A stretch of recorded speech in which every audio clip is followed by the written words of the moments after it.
Vriende, ek nooi vir jou om die woord van die Here saam met my te lees. Jy kan dit in jou Bybel volg, jy kan dit ook hier op die skerm volg. Ons gaan saam lees in Matteus hoofstuk 18. Matteus hoofstuk 18, ons gaan saam lees vanaf vers 21 tot en met vers 35. Kom ons gee die Here die eer as sy woord in ons midde oop is en ons hoor dan so sê die Here. Toe kom Petrus na hom, na Jesus en sê, Here, hoe dikwels sal my broeder teen my sondig en ek hom vergewe? 7 maal toe? Jesus antwoord hom, ek sê vir jou nie tot 7 maal toe nie, maar tot 70 maal 7 toe.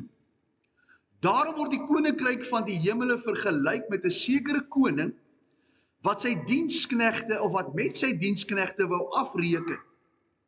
En toe hy begin afreken, word daar een na hom gebring wat 10.000 talente skuldig was. En omdat hy nie kon betaal nie, gee sy heer bevel dat hy verkoop moet word. En sy vrou en sy kinders en alles wat hy het, en dat dit betaal moet word. Toe val die diensknegt neer en buig hom voor sy heer en sê, Heer, wees lankmoedig met my, en ek sal u alles betaal.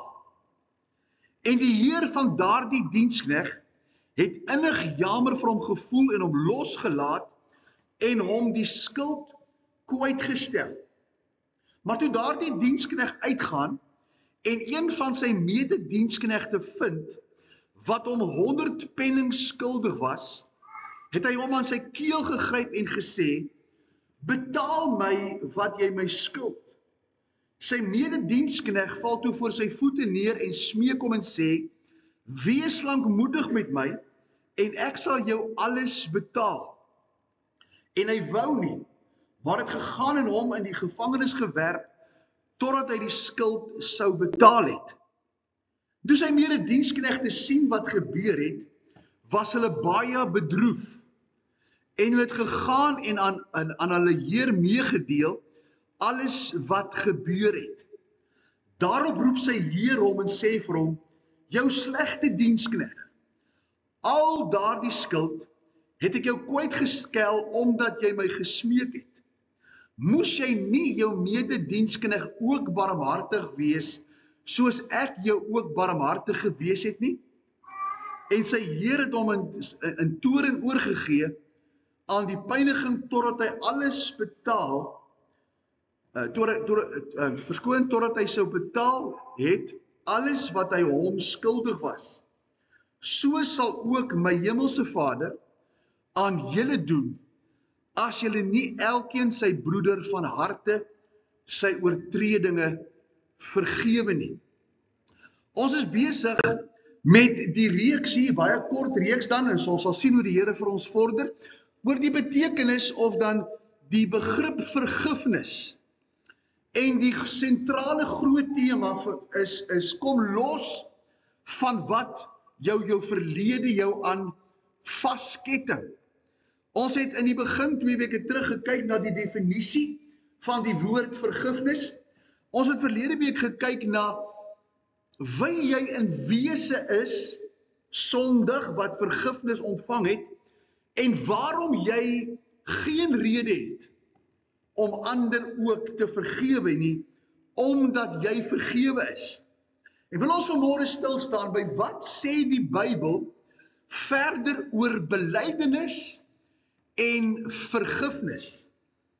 Ons sal volgende keer bietjie praat oor leuns wat daar is oor vergifnis, waarom jy nie kan vergewe nie, en waarom jy jouself by geleenthede ook nie kan vergewe nie. Leuns wat versprei word, wat jou in die skuld hou. Maar kom ons vorder, of ons fokus, by wat sê die Bybel oor belydenis en vergifnis.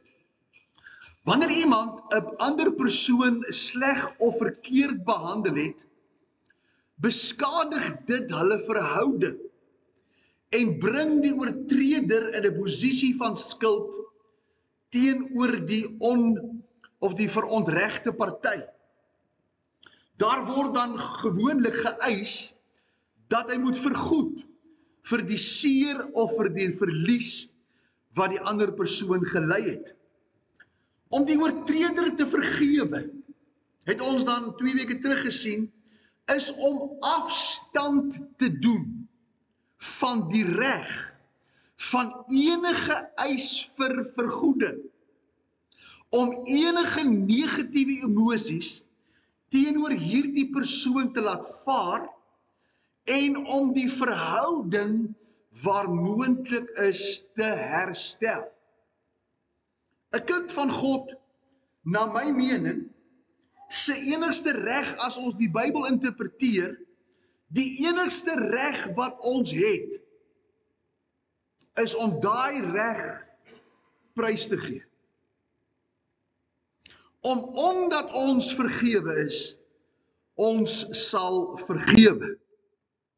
Jesus gee 'n baie wonderlike voorbeeld, en ons gaan 'n bietjie later so 'n bietjie detail gee in die verhaal van die pa en die verlore seun van Lukas hoofstuk 15 vers 11 tot 32.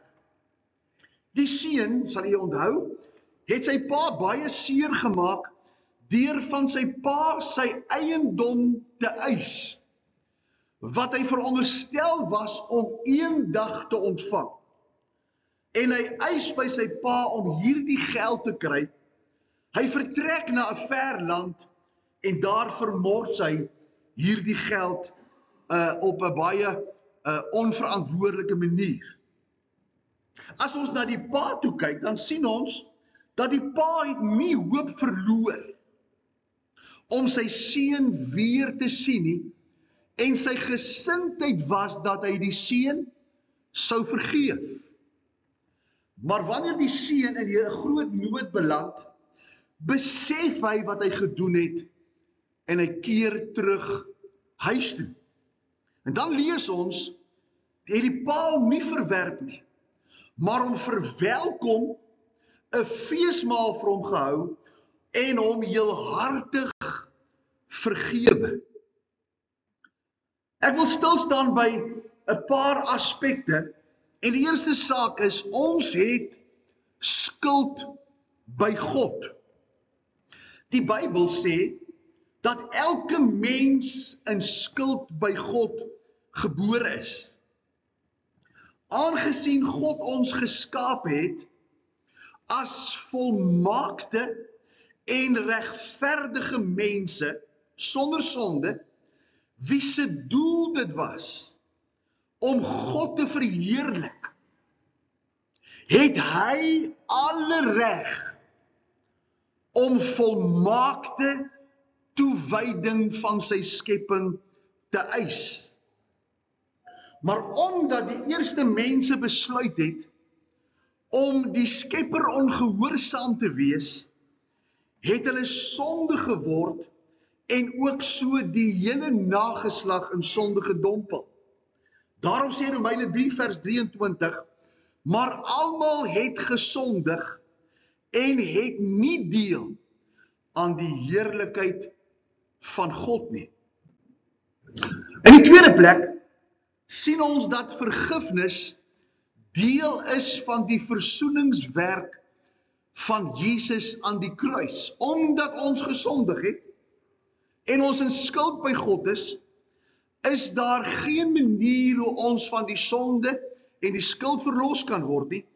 En daarom maak Jesus die kruis tog, en hy maak vergifnis deel van sy versoeningswerk. In Efesiërs 1 vers 7 lees ons, hy sê, in hom, dis in Jesus, het ons die verlossing deur sy bloed, die vergifnis van die misdade na die rykdom van sy genade.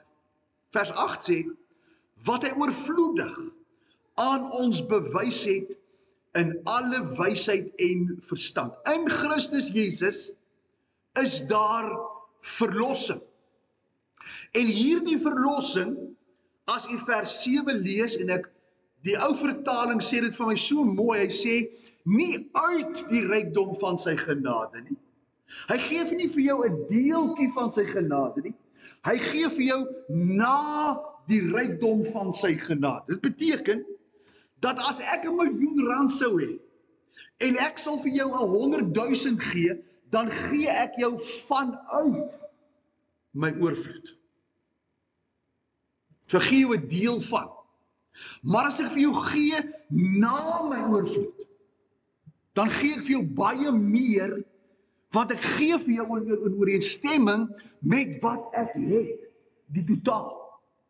En kom Jesus, en hy gee vir ons hierdie verlossing van elke misstap wat ons gepleeg het, na die rykdom van sy genade. Vers 8 sê, omdat hy in alle wysheid weet, dat ons nie daarsonder verlos kan word nie.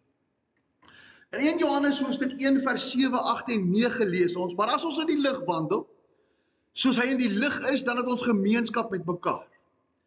En die bloed van Jesus Christus sy seun, reinig ons van alle sonde. As ons sê dat ons geen sonde het nie, mislei ons onsself en die waarheid is nie in ons nie. As ons sondes bely.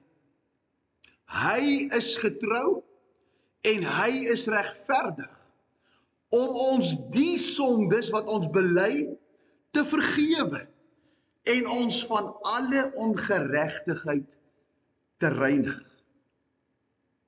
Ons gaan nou 'n bietjie praat oor sondes wat ons nie bely nie, of wat ons van vergeet het. Maar dit is belangrik dat in die verlossing daar vir ons vergifnis is van sondes, van elke misdaad, en dis vergelyk en ingesluit in die versoeningswerk. In Jesaja 1 vers 18 lees ons, sê die Here, kom nou en laat ons die saak uitmaak, sê die Here. Al was jou sondes so skarlak, dit sal wit word soos sneeu. Al was dit rooi soos purper, dit sal word soos wol. As julle gewillig is en luister, sal julle die goeie van die land weet. Maak nie saak hoe groot en hoe vuil en hoe ellendig jou sonde jou gemaak het. Die Jesus sê, kom nou, dat ons hierdie saak uitmaak. In Jesaja 43 vers 24, 25 en 26 sê hy, jy het my oorlas aangedoen met jou sondes. Jy het my vermoei met jou ongeregtighede. Ek is dit wat jou oortredinge uitdelg om my ontwil. Dis vir God belangrik dat sy genade en sy woord en sy belofte by mekaar bly. Hy sê, jy het my vermoei met jou sondes, maar dis ek wat jou oortredinge uitdelg, en aan jou sondes dink ek nie meer nie. Beteken dit dat God daarvan vergeet? Nee. Maar hy sal onthou, ons het 2 weke terug gesê, dat vergifnis is juis om te vergewe terwyl jy onthou. Ons sê baie keer, ek sal vergewe as ek vergeet het. God sê, ek kan nie van jou sondes vergewe nie, maar vergifnis is so groot, dat al onthou ek jou sonde, dink ek nooit weer daaraan. Maak my indagtig, sê vers 26, laat ons teen mekaar pleit, vertel jy, dat jy in die gelykgestel kan word. Sê vir my jou sonde, bely my jou sonde, en ek sal jou herstel. Jeremia 31 vers 34 sê, want hulle sal my almal ken, klein en groot onder hulle, spreek die Here, want ek sal hulle ongeregtigheid vergewe, en aan hulle sonde nie meer dink nie. Aangesien God ons vergewe het, sal hy nie ons oortredinge kan goedpraat en daarvan vergeet nie. Hy is 'n regverdige God. So met ander woorde, hy kan nie ons sondes onder die mat invee nie, en daarom moet ons die sonde bely en ons moet vergifnis daarvoor kry. Die enigste manier om die verhouding tussen God en die mens en dan verder mens en mens te herstel, is om die skuld geheel en al te verwyder. Geen mens, nie eers die gerespekteerdste of die nou gesetste mens is in staat om dit uit homself te doen. En daarom moet jy vergewe word deur God. Ons kan vergifnis nie koop met geld, met opoffering of met enig iets anders nie. Die hele aarde behoort aan die Here. En daarom het hy niks van ons nodig. Ons kan hom niks bied wat hom meer kan gee nie. En daarom is vergifnis 'n vrye gawe. Ons kan nie ons sondes vir ons sondes vergoed nie, deur ekstra regverdige lewens te lei nie. Die profeet Jesaja sê in Jesaja 64 vers 6, dat my beste werke is vir die Here nie rein nie. Hy gebruik in die ou vertaling soos 'n besoedelde kleed. 'n Kleed wat jou in die ou tyd onrein gemaak het as gevolg van bloedvloeiing. Ons maak dinge net erger deur voortdurend tekort te skiet aan God se standaard. Dit word bevestig deur Paulus in Romeine 3 vers 20, as hy sê dat daar geen mens regverdig is en geen mens regverdig kan word deur dit wat hy doen deur die werk van die wet nie. Want die wet wys eintlik net hoe sondig is ons. Die onnigterende gevolge is dat ons nie self met God reg kan kom nie. En ek is versigtig hoe ek dit nou sê. Dit gaan nie oor of jy jou sonde bely en dit reg doen, of al jou sonde bely en hoeveel trane jy stort nie. Dis maar die gesindheid van jou hart om te verander en om reg te maak. Jy kan nie met God regkom as God jou nie vergewe nie. God vergewe, die Here is bewus van ons onvermoë om met hom reg te kom. Daarom sê 2 Petrus 3 vers 9, dat hy wil nie hê dat mense moet verlore gaan nie, maar dat almal tot kennis van die waarheid sal kom. God die Seun was gereed om die las van sonde en die skuld van sonde op homself te neem, die losprys te betaal deur in ons plek te sterwe. Matteus 26 vers 28 sê, hy het sy bloed vir baie uitgestort tot 'n vergifnis van hulle sondes. Jesus offer. En sy offer is die enigste moontlike en uiteindelike oplossing vir die probleem van die mens en sy sonde. Aan die ander woorde, God wil vergewe. En as God jou wil vergewe, dan moet ons dit verstaan dat hy in sy hart jou die nuwe begeerte gee, of omdat jy vergewe is, jy ander ook sal vergeef. In die derde plek sien ons dat daar moet 'n nood na vergifnis wees. In Daniël 9 lees ons van Daniël se bewuswording dat die tyd van die volk Israel se ballingskap van 70 jaar in Babylon verbygaan. En hy staan aan die einde van hierdie Babyloniese ballingskap en hy begin die Here soek en hy sê, Here, wat is die toekoms van my volk? Ons is nou weg uit ons land uit. Ons is in vreemde hande. Wat is u plan met ons? En dan gaan jy lees die eerste 20-21 versies. Is dit Daniël se gebed namens die volk, waar hy die volk se sonde bely en vir die Here sê dat u kan ons lot nie verander as ons nie met u regmaak. Hulle is juis in ballingskap weggevoer omdat hulle aan God se wette ongehoorsaam was. En nou kom hy in vers 8 en vers 9 en hy sê, Here, aan ons kom beskaming van aangesig. Aan ons konings, ons owerpriesters, ons vaders, omdat ons teen u gesondig het. By die Here onse God is barmhartigheid en vergewing, want ons het teen hom opgestaan.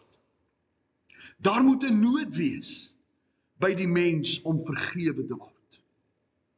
En in die natuurlik tussen mekaar ook. Dit help nie ek kom elke keer terug en sê vir jou, sorry, ek het verkeerd gemaak, maar ek verander nie my lewe nie. Dan kan ek mos nie verwag dat jy my moet vergewe nie. Want ek kom elke keer terug en ek kom gooi my vergifnis of jou vergifnis in jou gesig terug deur maar voort te gaan met my lewe. Daniël sê, ons kan nie die plan van God mee voortgaan as ons nie ons sondes erken. Daarom noem die Bybel dit bekering.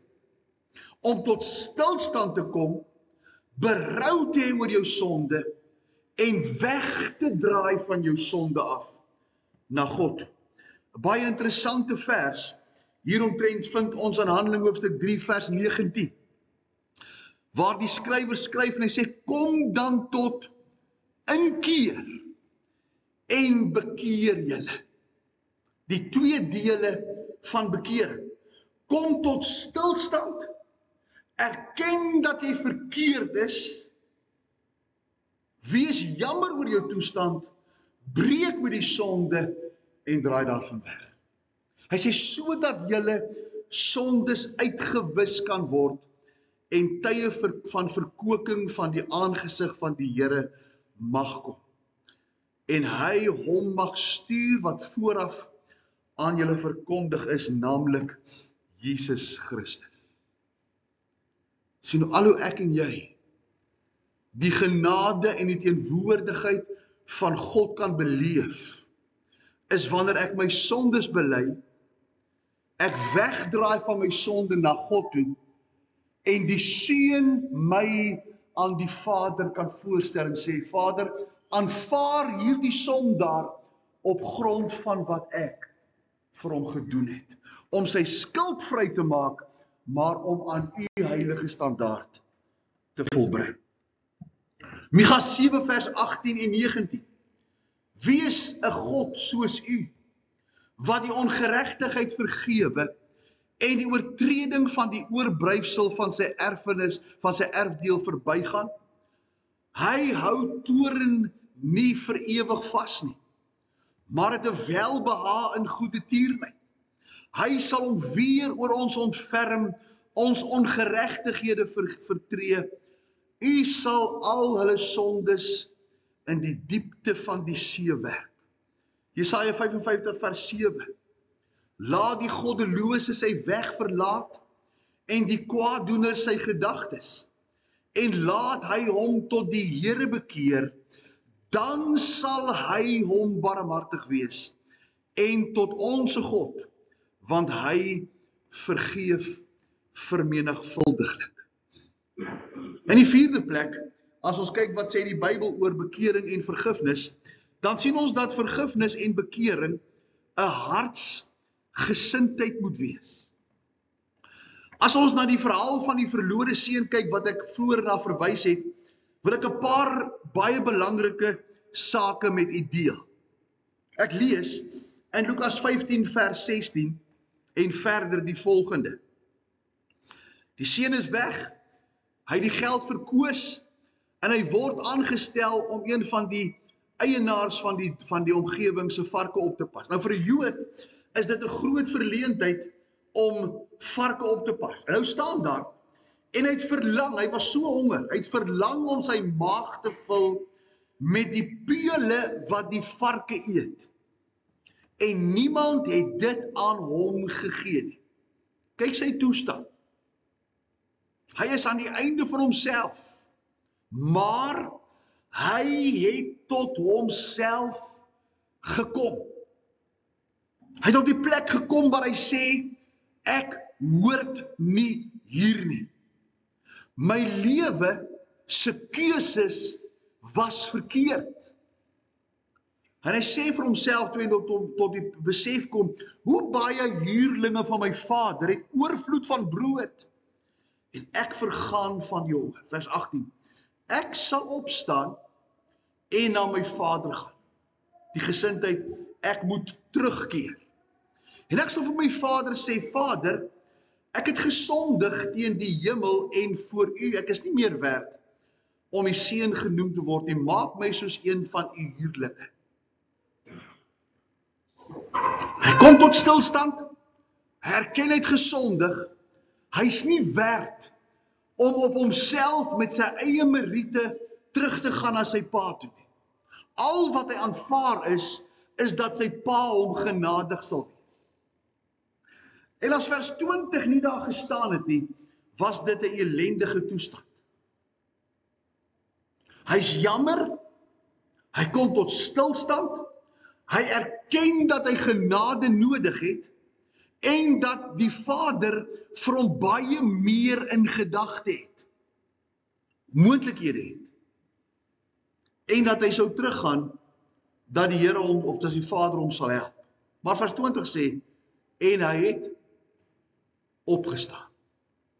Jy sien my liewe vriende, ek en jy, dit help nie ons erken ons ellende, ons kom tot 'n besef dat ons gesondig het, dat die Here vir ons iets beters in gedagte het, dat ons nie werd is om met ons eie krag en ons eie werk voor die Here te staan nie, en net daar bly sit in die ellende nie. Want vergifnis kan nie plaasvind as vers 20 nie gesê het, hy het opgestaan en na sy pa toe gegaan.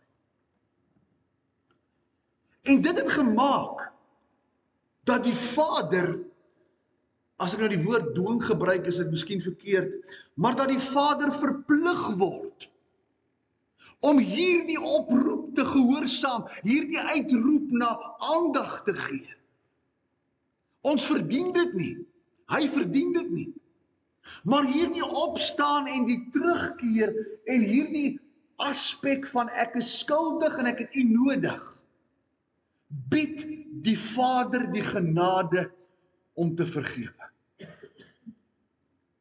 En nou as ek en jy vanmôre hier sit en ons moet iemand vergewe, dan moet hierdie geleentheid of hierdie vergelyking of storie wat hier staan, moet tog vir my en jou die aansporing wees vanuit wie ek is. Dis wat by ons by verlede week stilgestaan het.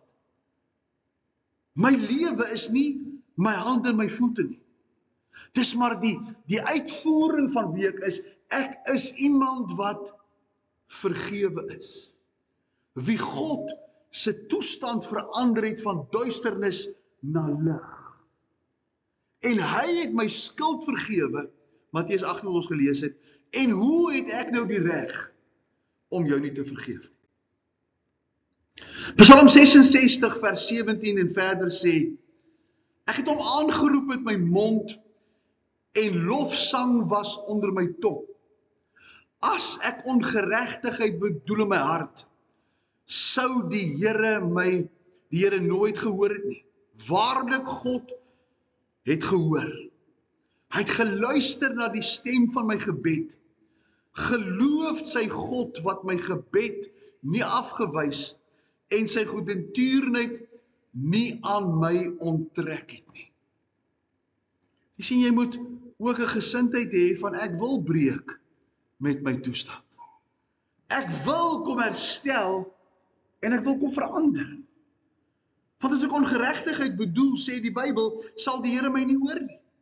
En dieselfde.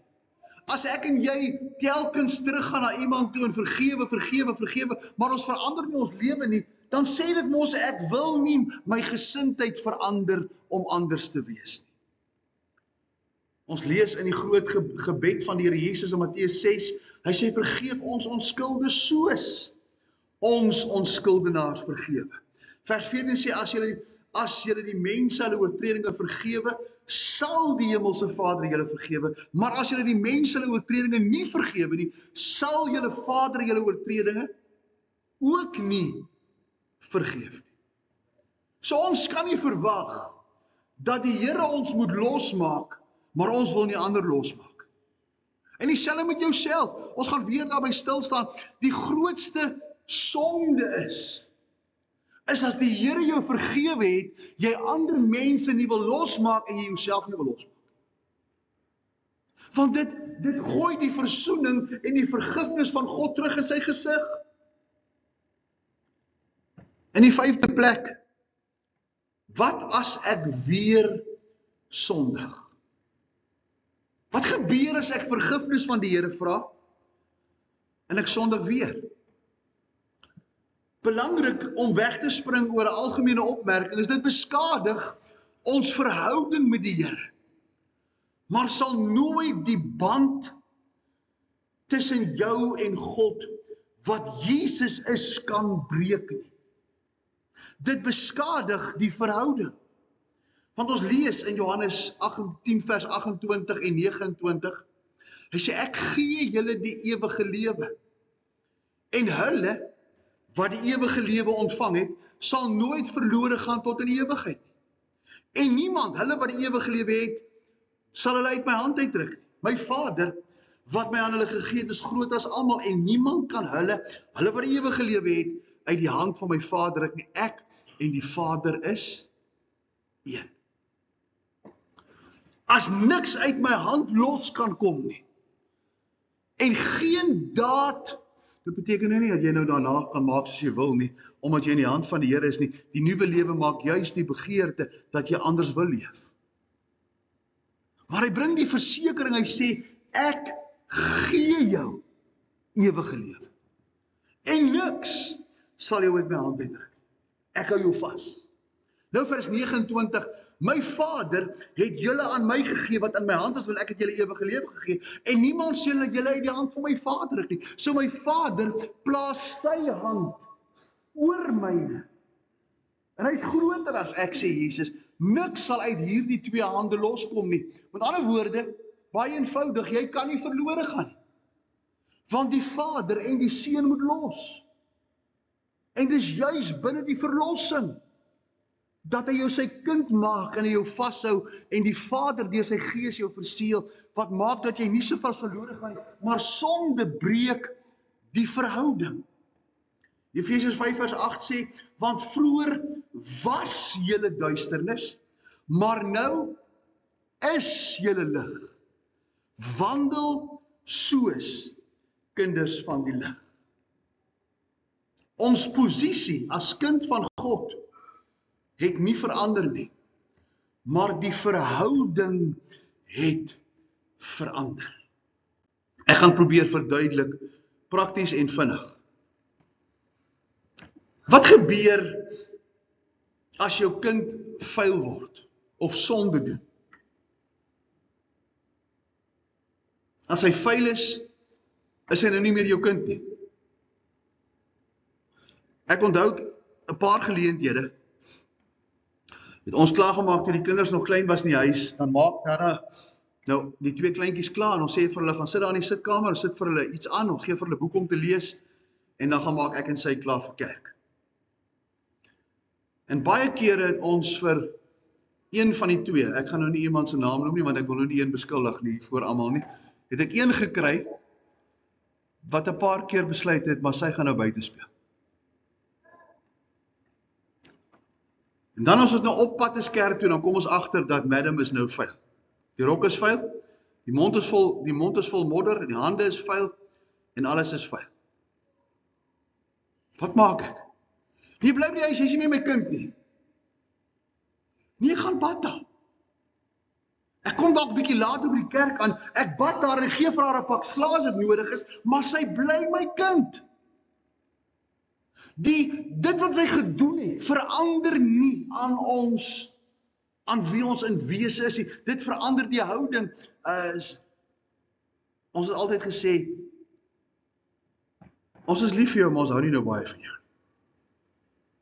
Die liefde kan nie verander nie, maar ek hou nou nie van dit wat jy doen nie. En dit het die verhouding so 'n bietjie seer gemaak. Maar dit verander nie die feit dat sy my kind is nie. Want daar is gevolge vir my sondes en Ek moet verantwoordelikheid dra. Ek lees baie kortliks in 1 Korintiërs hoofstuk 3, praat Paulus oor die werk van die Heilige Gees op grond van die fondasie wat neergelê is, Jesus Christus, en hoe ons op hierdie lewe moet bou. Hy sê, as iemand op daardie fundament bou, goud, silwer, kosbare stene, hout, hooi en stoppels. Jy kan of goud, silwer, kosbare stene bou, of jy kan hout, hooi, stoppels bou. Elkeen se werk sal aan die lig kom. Want die dag sal dit aanwys, omdat dit deur vuur openbaar gemaak word. En die vuur sal elkeen se werk op die proef stel. Hoedanig dit is. As iemand se werk bly staan, die goud, silwer, kosbare stene, sal hy loon ontvang. Maar as iemand se werk verbrand, sal hy skade ly, alhoewel hy self gered sal word, maar soos deur vuur heen. Wanneer ons eendag voor die Here verskyn, gaan dit wat ons doen, nie ons uitbestemming bepaal, maar gaan bepaal wat ons verhouding en ons liefde ten opsigte van die Here is. Goud, silwer, kosbare stene word deur vuur gelouter en reiner gemaak. Hout, hooi, stoppels word verbrand. Aan die ander al wat oorbly, as my lewe hout, hooi en stoppels is net die feit dat ek gered is, dat ek 'n kind van die Here is. En ek glad nie inpas by die heiligheid van God nie. Daarom gaan hierdie dag 'n dag wees van groot skade, wat ek deur vuur gered sal word. Maar weer, dit verander nie my posisie nie. Vraag 6 is, verander dit alles wanneer ek as 'n gelowige sondig? Dieselfde geld vir ons as kinders van die Here. As enigiemand anders as ons sondes bely, is God getrou en regverdig. God se liefde het vir jou nooit en kan nooit verander nie. Jy het nie jou verlossing deur jou sonde verloor as jy sonde doen nie. Maar om weer naby God te wees, om die verhouding te herstel, moet jy jou sonde bely en jy moet vergifnis ontvang. Buitendien kan ek nie dink waarom jy bewus is van sekere sondes en hoekom jy dit sal weerhou om dit te bely nie. Want ek tog as 'n verhouding van my belangrik is en ons kom in ons verhouding, stamp ons koppe, dan is my verhouding tog so belangrik met die persoon, dat ek dit wat ek verkeerd gedoen het wil regmaak. Hoekom sal dit nie dieselfde wees tussen my en die Here nie? Tog moet hy sy sonde bely en sy lewe, ek skryf verbeter, maar eintlik verander, om sy verhouding te herstel. Met die ouers, as dit ons kinders is, as dit mense rondom ons is, en ons as kinders van die Here. Ek sluit af met Psalm 32. En ons wil uitvind hoeveel hindernisse dit vir Dawid gegee het. Al die tyd dat hy sy sondes met Batsheba nie bely het nie. Jy onthou, hy pleeg sonde met Batsheba, hy vermoor vir Uria en hy probeer op alle maniere om hierdie sonde onder die mat in te vee. Totdat Nathan by hom kom in Psalm 51 en vir hom sê, maar jy is die een wat gesondig. Jy is die een wat skuld by God het, want jy het iemand se goed gevat. En nou skryf Dawid Psalm 32, juis oor dit wat hom in sy hart 'n wroging gegee het, terwyl hy met God nie reg was nie. Hy sê 'n Psalm van Dawid te onderwysing. Hy sê welgeluksalig is hy wie se oortredinge vergewe, wie se sonde bedek is. 3 maal gelukkig. Welgeluksalig is die mens aan wie die Here die ongeregtigheid nie toereken en in wie se gees geen bedrog is nie. Dawid sê dat as jy met onbelyde sonde sit, dan bedrieg jy.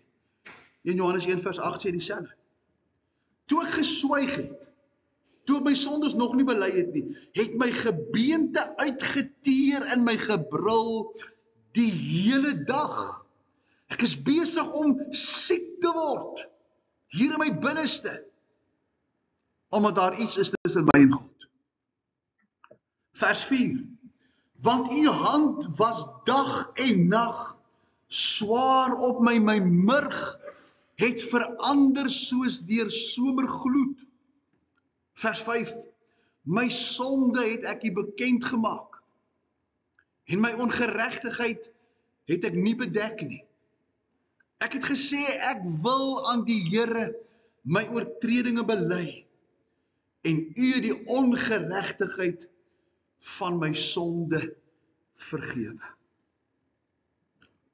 Ons word geroep om ons sondes te bely, daarmee te breek en ons verhouding met God te herstel. Ek maak 'n gevolgtrek. As jy 'n kind van God is, jy het onbelyde sondes wanneer jy sterf, sal jy nie in die hel beland nie. Maar weer, hoekom wil jy hierdie sondes, hierdie verhouding skade doen deur dit nie bely nie? Moenie wag om jou sondes aan die Here bekend te maak nie. Om jou sonde te bely en God se vergifnis te ontvang, sal jou help om elke dag 'n lewe van vreugdevolle vrede en 'n wandel met die Here God te hê. As jy vanmôre hier sit en jy sit met iets in jou hart teenoor iemand, of jy het iemand iets gedoen,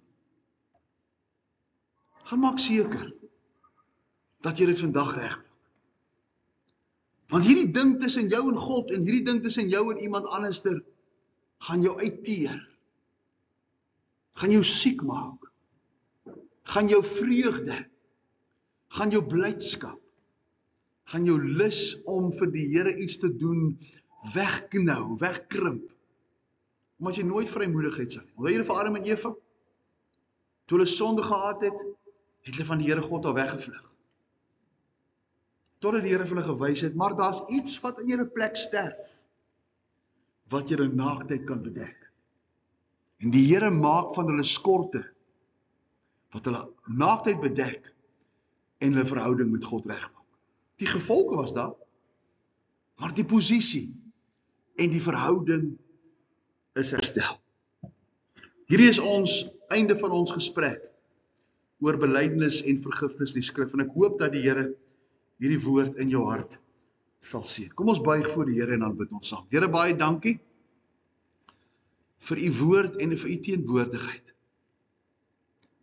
Dankie dat ons vanmôre uit die woord kan leer dat vergifnis 'n natuurlike uitvloeisel van u is om die mens te red en te los te maak as hy 'n hartsgesindheid het van jammerte en 'n wil om te breek. En Here, dit maak dat ek geen reg het om ander mense wat met my wil regmaak nie te vergewe nie. Dankie dat u vir ons die standaard gestel het, dat u wat sondeloos was, word sonde, sodat daar vir my 'n nuwe lewe kan wees. Ek kom bid, Here, dat u hierdie woord sal seën, dat u verhoog en verheerlik sal word, in Jesus se naam. Amen.